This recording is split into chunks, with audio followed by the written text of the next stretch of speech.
It may not look too impressive now, but don't let looks deceive you.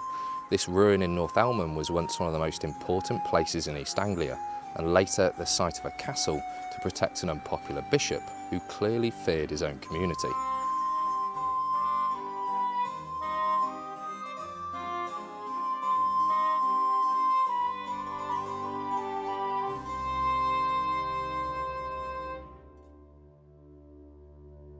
Now dominated by a ruin that dates from Norman times, that was in use and greatly extended into the Middle Ages, it was originally the site of a timber Anglo-Saxon cathedral.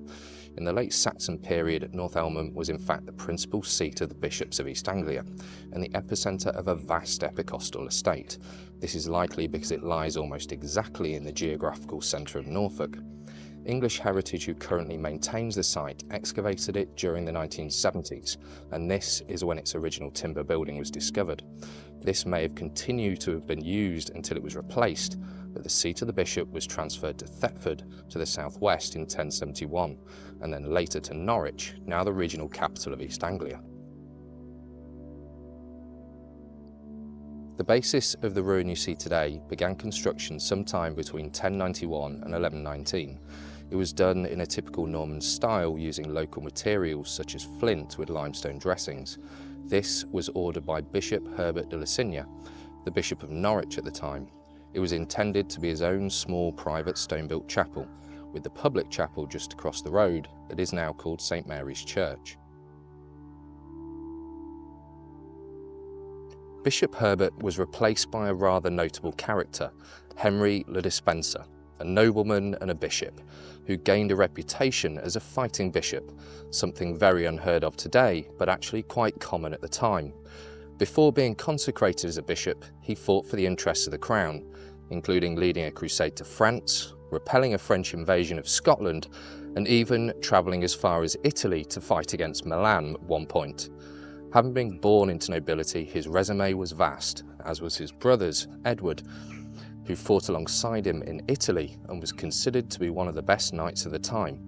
Henry, by the age of 11, was the canon of Llandaff, then a year later of Salisbury.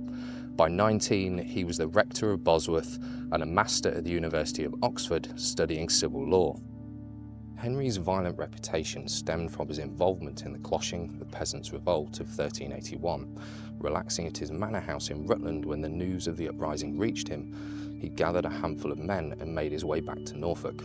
Upon reaching North Walsham, his force had grown considerably, and facing him was an entrenched force.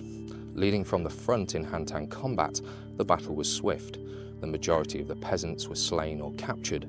Their leader, also captured, was hung, drawn and quartered at the orders of Despenser. It was this event that made him very unpopular in the area.